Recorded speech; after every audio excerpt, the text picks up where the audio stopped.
Hello students. अब आज हम लोग कुछ पहले टर्म्स देखेंगे, कुछ डेफिनेशन। तो सम टर्म्स, जैसे सबसे पहले कंडक्टेंस। कंडक्टेंस, अब कंडक्टेंस को जी से डिनोट करते हैं फिजिक्स में। कंडक्टेंस क्या होता है? Reciprocal of resistance. तो कंडक्टेंस है भाई, it is reciprocal of resistance.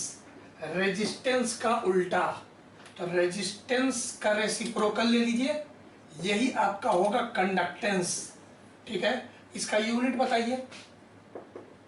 Conductance का यूनिट, ऐसा यूनिट। तो जैसे रेजिस्टेंस का क्या होता है? ओम। तो ओम का उल्टा इसको आप लिख सकते हैं ओम इनवर्स। ओम इनवर्स, ओम हो गया ना, तो 1/ओम, ओम इनवर्स। या इसी का एक और यूनिट है सीमेंस।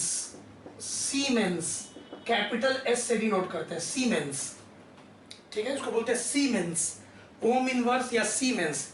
या कुछ बुक में एक और लिखा रहता है मोम। ओम को उल्टा, ओ एच एम ओम होता है ना, उसी को उल्टा करके लिख देता है। ठीक है, तो ओम इनवर्स हो गया, या सीमेंस हो गया, या मो हो गया। ये हो गया आपका कंडक्टेंस का ऐसा यूनिट। दूसरा है रेजिस्टिविटी का उल्टा कंडक्टिविटी। कंडक्टिविटी, आप सोच सकते हैं इन लोग का मतलब कंडक्टिविटी। अब कंडक्टेंस किसका ज्यादा होगा? जिसका रेजिस्टेंस कम होगा। सिल्वर, गोल्ड, ये सब का कंडक्टेंस ज्यादा होता है, सबसे तुरंत करंट का फ्लो होता है। तो कंडक्टिविटी को अब सिग्मा से डिनोट करते हैं। तो क्या हो गया भाई? कंडक्टिविटी सिग्मा क्या हो गया? Reciprocal of resistivity. Resistivity last class में पढ़ाए थे ना, तो रो का रेसिप्रोकल, तो it is reciprocal, reciprocal of resistivity. तो रेजिस्टिविटी के रेसिप्रोकल को उल्टा को हम लोग बोलते हैं कंडक्टिविटी। ठीक है, और इसको सिग्मा से डिनोट करते हैं। अब इसका अगर हम पूछे ऐसा यूनिट, ठीक है, तो अब इसका बताए थे ओम मीटर। तो 1/ आपका हो गया ओम मीटर। तो ओम इनवर्स, मीटर इनवर्स, समझ गए होंगे। ओम इनवर्स, मीटर इनवर्स लिख सकते हैं इसको। ओम इनवर्स को आप सीमेंस भी लिख सकते हैं, तो इसी को आप सीमेन मीटर इनवर्स भी लिख सकते हैं। ठीक है, तो ये हो गया आपका कंडक्टिविटी। तीसरा है आपका इलेक्ट्रॉन मोबिलिटी। इलेक्ट्रॉन मोबिलिटी, इसको म्यू से डिनोट करते हैं, इलेक्ट्रॉन मोबिलिटी। और इंपॉर्टेंट है, इसका डेफिनेशन एग्जाम में पूछता है। इलेक्ट्रॉन मोबिलिटी, कितना तेजी से किसी कंडक्टर में इलेक्ट्रॉन भाग सकता है, इलेक्ट्रॉन मोबिलिटी। ठीक है, मोबाइल माने क्या हो गया? कितना तेजी से इधर उधर जा सकता है। तो इलेक्ट्रॉन मोबिलिटी का डेफिनेशन है, it is drift velocity per unit applied electric field. Drift velocity per unit applied electric field. Applied electric field मतलब कॉमन सेंस से आप बैटरी लगा रहे हैं, तो जब कंडक्टर में आप बैटरी लगाते हैं, ये कंडक्टर मान लीजिए, और इसमें जब आप बैटरी लगाते हैं, तो बैटरी हम क्या बताए थे, क्या करता है? अंदर इलेक्ट्रिक फील्ड प्रोड्यूस कर देता है, और उस इलेक्ट्रिक फील्ड के प्रभाव में इलेक्ट्रॉन भागने लगता है, ड्रिफ्ट वेलोसिटी आ जाता है उसमें। ये सब हम लोग पढ़ चुके हैं ना। तो यहाँ पे जो ड्रिफ्ट वेलोसिटी आया पर यूनिट इलेक्ट्रिक फील्ड, उसी को हम लोग बोलते हैं mu. Mu electron mobility, drift velocity per unit applied electric field, drift velocity divided by electric field. अच्छा, ड्रिफ्ट वेलोसिटी का फॉर्मूला क्या बताए थे लास्ट क्लास में? अगर आप पढ़े होंगे अच्छा से, तो ड्रिफ्ट वेलोसिटी का फॉर्मूला बताए थे E/m into tau. Actually second lecture में बताए थे E/m इंटू टाउ। अब इस कैपिटल E इलेक्ट्रिक फील्ड को नीचे लाइए, तो VD/E, VD/E, तो कितना आ जाएगा आपका? E tau by m। जहां पे सारा बच्चा जानता है कि टाउ क्या चाहिए? Relaxation time. टाउ बताए थे ना, रिलैक्सेशन टाइम। जो ड्रिफ्ट वेलोसिटी पढ़ लिया होगा। एवरेज कोलिजन टाइम, मोटा मोटी वो टाइम जिसमें कोलिजन होता है। ठीक है, तो इसको बता चुके थे, टाउ है आपका एवरेज कोलिजन टाइम या रिलैक्सेशन टाइम। चलो ऐसा यूनिट बताओ न्यू का। चलो ऐसा यूनिट बताओ। वेलोसिटी का क्या होता है? Metre per second. और इलेक्ट्रिक फील्ड का क्या होता है, वोल्ट पर मीटर, ऐसे लिखो ना, इसका होता है metre per second divided by volt per metre, metre ऊपर गया तो metre square, metre into metre, metre square divided by volt second. Second छोटा लिखना है क्योंकि यहाँ पे देखो थोड़ा सा दिक्कत है, इसलिए ओम इनवर्स ज्यादा यूज करता है, क्योंकि सेकेंड जब लिखते हैं तो स्मॉल एस लिखते हैं और जब सीमेंस लिखते हैं तो कैपिटल एस लिखते हैं, तो थोड़ा कंफ्यूजन होता है, इसीलिए सीमेंस का उपयोग थोड़ा कम होता है, ज्यादा आपका यूज होता है ओम इनवर्स, क्योंकि कंफ्यूजन हो जाता है। यहाँ पे छोटा एस है इसीलिए सेकेंड है, तो मीटर स्क्वायर पर वोल्ट सेकेंड इसका यूनिट है इलेक्ट्रॉन मोबिलिटी का। चलो नोट करो जल्दी, इसको नोट करो। अब हम लोग का फोर्थ है सुपर कंडक्टिविटी। एक और है डेफिनेशन, देखो पाया गया है ना कि जब कंडक्टर का टेम्परेचर को कम किया जाता है ना तो उसका रेजिस्टेंस भी कम होता है, एक्सपेरिमेंटली फाइंड है। सोचो कि तुम डीप फ्रीजर में कंडक्टर को रख दिए और मान लो फ्रीजर का तुम किसी तरह से टेम्परेचर को कम कर रहे हो, ठीक है, फ्रीजर के अंदर कंडक्टर रख दिए और फ्रीजर के अंदर का टेम्परेचर कम कर रहे हो, तो पाया गया कि जो कंडक्टर है जैसे जैसे टेम्परेचर कम होगा उसका रेजिस्टेंस भी कम होगा। तो टेम्परेचर तुम कल्पना करो कि तुम लैब में और कम कर रहे हो, अब टेम्परेचर कम कर रहे हो तो रेजिस्टेंस कम हो रहा है। ऐसे ही तुम सोचोगे एक समय आएगा जब इतना टेम्परेचर कम हो जाएगा कि रेजिस्टेंस जीरो हो जाएगा। जब किसी कंडक्टर का टेम्परेचर घटाते हैं तो रेजिस्टेंस घटता है और एक समय आता है जब उसका रेजिस्टेंस जीरो हो जाता है, उस समय वो कंडक्टर सुपर कंडक्टर बन जाता है। सुपर कंडक्टर तो एक फिनोमिनन है सुपर कंडक्टिविटी। सुपर कंडक्टिविटी क्या बोल रहा है भाई, पहला बात कि when temperature of a conductor is decreased, when temperature of a conductor is decreased, then it is found that it is found that its resistance, उसका जो रेजिस्टेंस है या रेजिस्टिविटी है, रेजिस्टेंस या रेजिस्टिविटी, रेजिस्टेंस डिक्रीजेस, ठीक है। तो when the temperature, when the resistance becomes zero, then तो एक क्रिटिकल टेम्परेचर आएगा, टेम्परेचर घटते घटते घटते घटते क्रिटिकल टेम्परेचर मिलेगा एकदम कम, जिस पे रेजिस्टेंस क्या हो जाएगा, zero. Then conductor is said to be, उस समय कंडक्टर को उस क्रिटिकल टेम्परेचर पे हम लोग बोलेंगे कि कंडक्टर बन गया super conductor. The conductor is said to be super conductor and the phenomenon is called, इस पूरे प्रक्रिया को कहते हैं सुपर कंडक्टिविटी। सुपर कंडक्टिविटी लिख लीजिएगा, नहीं दिख रहा होगा तो फिनोमिनन को बोलते हैं, लिख दे, इधर नहीं दिख रहा क्या, is called super conductivity. Super conductivity. अब देखिए एग्जाम्पल, तो क्रिटिकल टेम्परेचर मिलेगा जिसपे एकदम रेजिस्टेंस जीरो हो जाएगा, हम टेम्परेचर जब आप बहुत कम करिएगा। सबसे पुअर कंडक्टर कौन है, मरकरी। पाया गया कि मरकरी जो कि सबसे पुअर कंडक्टर है, याद करना है एक एग्जाम्पल आपको कि मरकरी बिकम्स सुपर कंडक्टर। अब रूम टेम्परेचर पे तो मरकरी, रूम टेम्परेचर पे तो मरकरी पुअरेस्ट कंडक्टर है, एकदम इंसुलेटर की तरह बिहेव करता है, poorest conductor. Actually mercury conductor ही है सबसे पुअर कंडक्टर, लेकिन जब सुपर कंडक्टर कब बन जाता है तो mercury become super conductor at 4.12 kelvin, बहुत कम। 4.12 केल्विन समझ रहे हो, मतलब -269 डिग्री सेंटीग्रेड आसपास आ जाएगा। -269 मतलब बहुत कम। जब मरकरी को एकदम इतना कम टेम्परेचर पे रख देंगे, केल्विन में लिखा हुआ है यहाँ पे, तब वो सुपर कंडक्टर की तरफ बन जाएगा, मतलब कि उसका रेजिस्टेंस उस समय क्या हो जाएगा, जीरो।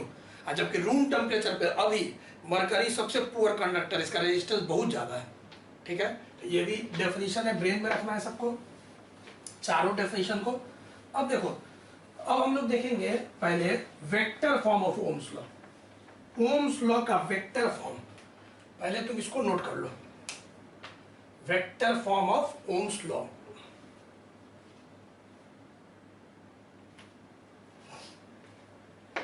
चलो,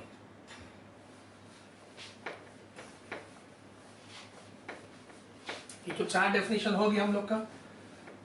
अब देखो vector form of Ohm's law,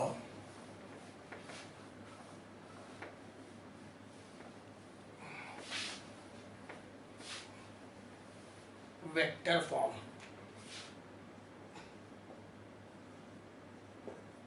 vector form of Ohm's law, ये भी 1 मार्क्स में बहुत पूछता है। तो सबसे पहले स्केलर फॉर्म, सब जानना है scalar form of Ohm's law क्या होता है, V बराबर आई आर। क्यों? क्योंकि V है potential difference, scalar quantity, current भी स्केलर क्वांटिटी बताए थे फर्स्ट क्लास में, ठीक है। तो अब स्केलर फॉर्म है ओम्स लॉ का, V बराबर आई आर, जिसमें V और I दोनों स्केलर क्वांटिटी है।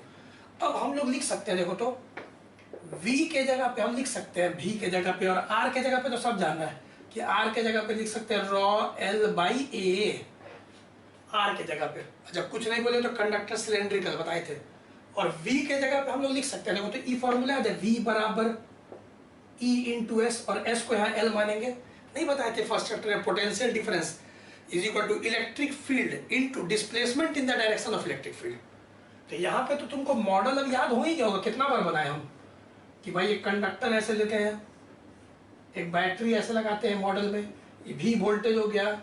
अब बैटरी जबरदस्ती इलेक्ट्रिक फील्ड प्रोड्यूस कर दिया, ठीक है, एल लेंथ हो गया, ए एरिया ऑफ क्रॉस सेक्शन हो गया, आई करंट हो गया। तो ये तो मॉडल तुमको याद है।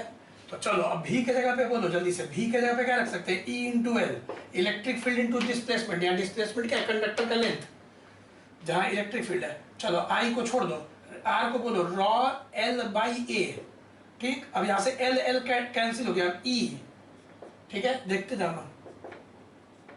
चलो ई एल एल कैंसिल हो गया, आई बाई ए, अब सब जानता है आई बाई ए जे, याद है ना, जे बताए थे I by A, current by area cross section J, तो आई बाई ए जे, तो रो को छोड़ दो और ये जे आ गया। तो ई बराबर रो इंटू जे, ठीक है, रेजिस्टिविटी इंटू करंट डेंसिटी। तो ये आ गया इलेक्ट्रिक फील्ड, ई क्या है इलेक्ट्रिक फील्ड, रो क्या है रेजिस्टिविटी, और जे क्या बताए थे करंट डेंसिटी। यहां पे तुम अब वेक्टर लगा सकते हो बाबू, ये जो फॉर्मूला आया इसी को बोलते हैं vector form of Ohm's law. 1 marks में बहुत इंपॉर्टेंट, याद कर लो, vector form of Ohm's law. Ohm's law का वेक्टर फॉर्म है E is equal to rho J, rho resistivity, J current density, E electric field, model brain में रखो, ठीक है। और बताए थे जिधर करंट फ्लो करता है कंडक्टर में उधर ही जे होता है, तो जे और E दोनों का डायरेक्शन सेम है, इसीलिए जब वेक्टर लगाएंगे तो यहाँ बीच में प्लस ही रहेगा। चलो इसी को कोई बच्चा बोलेगा सर ऐसे भी तो लिख सकते थे कि अगर हम रो को नीचे कर दें, तो देखो तो ऐसे लिख सकते हैं ई, रो नीचे कर, रो को नीचे कर दिए, इधर जे को अकेले छोड़ दिए, तो यहाँ पे जे को अकेले छोड़ दिए एक तरफ, और रेसिप्रोकल ऑफ रेजिस्टिविटी अभी बताए थे कंडक्टिविटी सिग्मा, तो इस ऐसे भी लिख सकते हैं J current density is equal to sigma conductivity into electric field. तो या तो ऐसे लिखो या तो ऐसे लिखो, ये दोनों ही सेम चीज है, इसको बोलते हैं vector form of Ohm's law. तो या तो vector form of Ohm's law पूछेगा तो बोलेंगे E is equal to rho into J, या तो बोलेंगे J is equal to sigma into E. एक याद रखो, दूसरा अपने आप आ जाएगा, तुम एक याद रखो, E is equal to rho into J, E बराबर रो जे, ठीक है। तो E याद रखो, vector form of Ohm's law. चलो नोट करो इसको।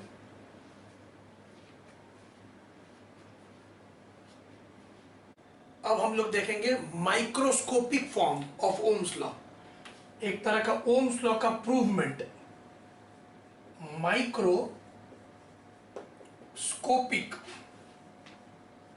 फॉर्म ऑफ ओम्स लॉ, या इसको प्रूफ ऑफ ओम्स लॉ भी बोलते हैं। इसमें एक्चुअली प्रूव करना है रेजिस्टिविटी रो बराबर m by N E square tau, ये प्रूफ करना है। बहुत इजी है, ध्यान दीजिएगा। पहले बोर्ड एग्जाम में बहुत आता था microscopic form of Ohm's law. तो पहले हम लोग क्या देखे, vector form of Ohm's law. अब microscopic form of Ohm's law पहले बहुत आता था, पहले 5 मार्क्स में भी ये आ चुका है। अब उतना नहीं आता है, पैटर्न चेंज हो गया है, लेकिन पहले आज से 10 साल पहले ये 5 मार्क्स में भी आता था microscopic form of Ohm's law. अब इसमें आधा पार्ट आप पहले से जानते हैं, जो हम प्रूव किए थे ना, I बराबर NEAVD, वहां तक एकदम सेम होगा जो हम लोग लास्ट क्लास में प्रूव किए हैं। क्या था, वोल्टेज V था, इलेक्ट्रिक फील्ड E था, अब तो याद हो गया होगा आप लोग को, और इलेक्ट्रॉन जो था ड्रिफ्ट करता था VD स्पीड से, करंट क्या था I, लेंथ क्या था L, और एरिया ऑफ क्रॉस सेक्शन क्या था A। ये सबको फिगर याद है, ठीक है। तो यहाँ पे हम लोग को याद है करंट हम लोग निकाले थे, उसके लिए हम लोग लिखे थे लेट n बराबर नंबर ऑफ इलेक्ट्रॉन्स या free electrons per unit volume, number of free electrons per unit volume. n है number of free electrons per unit volume, ये हम बता चुके हैं। तो हम क्या बताए थे भाई कि अगर हम पूछें कि पूरे कंडक्टर के अंदर कितना फ्री इलेक्ट्रॉन है, तो याद है कैसे बताए थे, 1 मीटर क्यूब में, ये बता चुके हैं n इलेक्ट्रॉन्स है, तो Al मीटर क्यूब में, क्योंकि सिलेंडर का वॉल्यूम क्या होगा, पाई आर स्क्वायर है, तो पाई आर स्क्वायर A, H है या L में कितना होगा, तो NaL। तो ये हम बताए थे कि तुमको number of free electron inside conductor, ये सब बताया हुआ है। तो कितना आ गया था, NaL, number of free electrons. अब एक इलेक्ट्रॉन का चार्ज क्या था, E, तो इतना सारा इलेक्ट्रॉन जो कंडक्टर के अंदर है उसका चार्ज क्या होगा, तो चार्ज फ्लोइंग इनसाइड कंडक्टर। तो ये हम बता चुके थे तुम लोग को बहुत अच्छा से, NaL इंटू E, यहाँ तक क्लियर। और उसके बाद हम बताए थे, सीधे अब करते, ज्यादा टाइम वेस्ट नहीं करते, हम लोग को निकालना था क्या, करंट। तो ये हम कर चुके हैं फेयर में। करंट क्या था, चार्ज बाई टाइम, और टाइम था डिस्प्लेसमेंट बाई वेलोसिटी, टाइम था डिस्प्लेसमेंट बाई वेलोसिटी, और चार्ज की जगह रख दिए थे NaLe। तो यहां तक कर चुके थे। अब यहां से हम लोग का L कैंसिल हो गया था और Vd ऊपर आ गया था, तो NaeVd, ये फर्स्ट इक्वेशन यहां तक हम लोग पहले देख चुके हैं, कॉपी देखिए, यहां तक हम लोग relation between I and Vd देख चुके हैं। तो यहां तक एकदम पहले सेम करना है, ठीक है, यहां तक पहले सेम करना है। अब ड्रिफ्ट वेलोसिटी का क्या बताए थे, ऑल्सो हम लोग जानते हैं कि ड्रिफ्ट वेलोसिटी का फॉर्मूला होता है E by m into tau, average collision time, relaxation time, tau से डिनोट करते हैं। और याद करो एक फॉर्मूला था V बराबर ED, तो ES एक्चुअली, तो S के जगह पे क्या लिखेंगे, L, ठीक। Potential difference V, second chapter बताए थे ना, potential difference V is equal to electric field into displacement in the direction of electric field. तो displacement in the direction of electric field कितना है, L। तो अगर हम लोग E के जगह पर रख देंगे V बाई L, E के जगह पर रख देंगे V बाई L, तो ड्रिफ्ट वेलोसिटी हम लोग का आ जाएगा E V बाई L, तो ML बाई टाउ, ठीक है। M अपने जगह पे, E के जगह पे क्या रख दिया, V बाई L, E के जगह पे रख दिया V बाई L। इसको पुट कर दो, पुट इन इक्वेशन 1, चलो इक्वेशन 1 में पुट करो, तो I is equal to NeAVD, तो NaE अपने जगह पे, और Vd का पूरा ये पुट करेंगे, तो EV tau by M into L, L E नहीं लगना चाहिए, L ठीक से लिखना। तो यहाँ से हम लोग का अरेंज करो, अरेंज करोगे तो देखो E स्क्वायर हो जाएगा यहाँ पे, ठीक है, और कट कुछ रहा नहीं है। तो यहाँ पे हम लोग का I बराबर पहले लिख देते हैं NE स्क्वायर, E दो है, E square A, NE square A, tau भी अलग कर दिए, बाई ML, अरेंज करो V बराबर IR, तो यहाँ पे V बराबर IR, तो अरेंज करो, V को एक तरफ छोड़ दो अकेले, I को एक तरफ है, अरेंज करो, तो ML उधर गया, देखो अरेंज कर रहे हैं, ML इधर, और ये पूरा नीचे, N E square A tau, इसी को आर मान लिया जाता है, इस पूरे को। और जैसा कि तुम जानते हो यही ओम्स लॉ है, यही क्या चीज है, ओम्स लॉ, जहां पे आर किसको माना गया। आज पहली बार तुम देखे कि कैसे प्रूफ किया गया है ओम्स लॉ का। ओम्स लॉ को कैसे यहाँ पे माइक्रोस्कोपिक लेवल पे प्रूफ किया गया है। V बराबर आई आर या आर आई, आर किसको माना गया देखो भी लिखते हैं। पहले यहाँ नोट करो, इधर हमको जगह चाहिए, इधर अब करेंगे। यहां तक हम लोग पहले ही देख चुके थे, I बराबर N A E V D. अब वी डी का यहाँ हम लोग ये भी हम लोग देख चुके थे और ये भी हम लोग देख चुके थे, बस पुट किए हैं।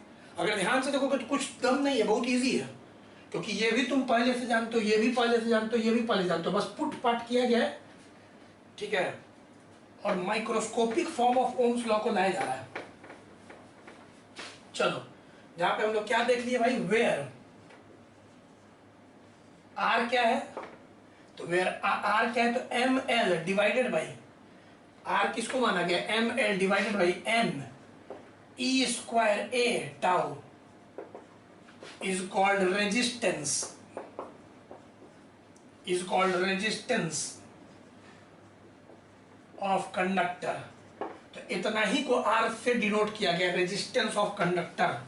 तो ऐसे तो ओम्स लॉ एक्सपेरिमेंटल लॉ है, एक्सपेरिमेंट्स आया था, लेकिन अब तुम उसका थ्योरेटिकल प्रूवमेंट भी देख रहे हो, ठीक है, थ्योरेटिकल प्रूवमेंट।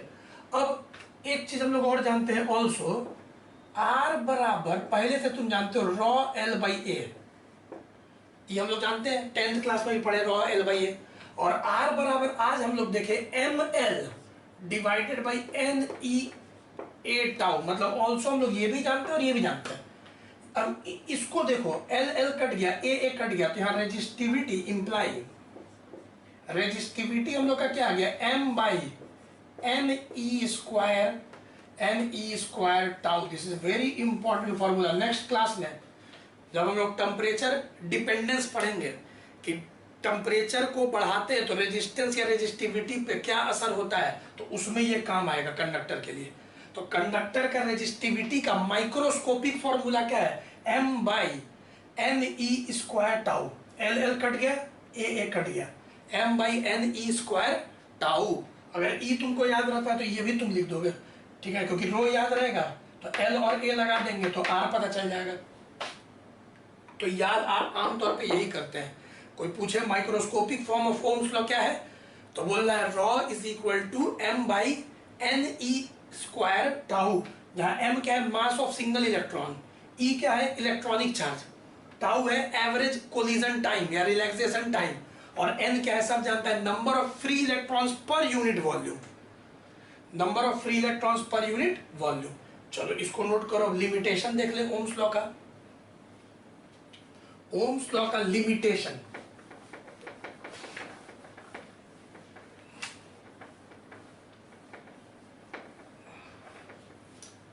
चलो ओम्स लॉ का लिमिटेशन देखो, कुछ लिमिटेशन भी है, डीमेरिट बोल सकते हो लिमिटेशन, जहां पे ओम्स लॉ लगेगा नहीं। लिमिटेशन ऑफ ओम्स लॉ, देखो पहला लिमिटेशन है कि ओम्स लॉ जो है ना सारे कंडक्टर के लिए नहीं है, it is obeyed by only some conductors. तो पहले तो ओम्स लॉ कंडक्टर के लिए तुम जानते थे, लेकिन उसमें भी अब सब कंडक्टर के लिए नहीं है धरती पर। मरकरी कंडक्टर है लेकिन उसके लिए ओम्स लॉ नहीं लगता है। तो ओम्स लॉ सिर्फ उसी कंडक्टर के लिए लगता है जिसमें वोल्टेज और करंट के बीच में रिलेशन लीनियर हो, स्ट्रेट लाइन ग्राफ हो। अगर थोड़ा सा इधर उधर हो गया तो फिर उस ओम्स लॉ नहीं, क्योंकि ओम्स लॉ क्या बोलता है, V directly proportional to I, जैसे जैसे पोटेंशियल डिफरेंस बढ़ेगा वैसे वैसे करंट बढ़ना चाहिए। तो ओम्स लॉ सारा कंडक्टर भी फॉलो नहीं करता है। तो सबसे पहले it is obeyed by some conductors, और जो कंडक्टर, द कंडक्टर जो ओम्स लॉ को फॉलो करता है उसको ओमिक कंडक्टर भी बोलते हैं, और जो ओम्स लॉ को फॉलो नहीं करता है उसको नॉन ओमिक कंडक्टर बोलते हैं। तो द कंडक्टर्स विच फॉलो, ओबे लिखो या follow, obey Ohm's law are called, ohmic conductor। and which do not follow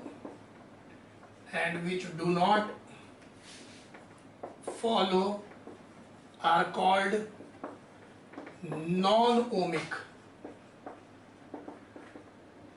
conductors. तो याद रखिएगा, कुछ कंडक्टर्स ओम्स लॉ को पालन करता है, कुछ नहीं करता है। जो करता है ओम्स लॉ को फॉलो उसको बोलते हैं ओमिक कंडक्टर, जो नहीं फॉलो करता उसको बोलते हैं नॉन ओमिक कंडक्टर्स। अब सुनो, जो फॉलो करता है उसको क्या बोलते हैं? Ohmic conductors. ओमिक कंडक्टर्स भी हाई टेम्परेचर पे ओम्स लॉ को फॉलो नहीं करता है। अगर टेम्परेचर बढ़ा दिया जाएगा तो भी नहीं करता है। तो देखो, ठीक है, even ohmic conductors at high temperature, अगर टेम्परेचर बहुत बढ़ा दिया जाए, high temperature, do not follow ohms law. तो सोच लो, जो फॉलो कर रहा था, हो सकता है कि टेम्परेचर को बहुत बढ़ाया गया। जैसे देखो कैसे V और I का ग्राफ है, अब होना चाहिए लीनियर, एकदम सीधा, लेकिन अगर तुम टेम्परेचर बढ़ा रहे हो, हाई टेम्परेचर कर रहे हो, जैसे इमेजिन करो कि कंडक्टर है, बैटरी लगा हुआ है, अब तुम बैटरी को क्या करते हो? लगातार चेंज करते हो, और बैटरी को लगातार चेंज करके बैटरी भी बदलते हो तो I बदलता है। अब मान लो ऐसे ही जस्ट इमेजिन करो कि यहाँ पे हम इसको हीट भी दे रहे हैं कंडक्टर को, इसका टेम्परेचर बढ़ाते जा रहे हैं, तो अब क्या होता है? कंडक्टर स्ट्रेट लाइन से भटक जाता है, और देखो लीनियर ऐसे गया अभी तक, अब टेम्परेचर बढ़ते भटक गया रास्ता, देख रहे हो? अब नॉन लीनियर हो गया, अब लीनियर नहीं है, सीधा नहीं है ग्राफ, अब ओम्स लॉ को पालन नहीं कर रहा है। ये ग्राफ कब बना है?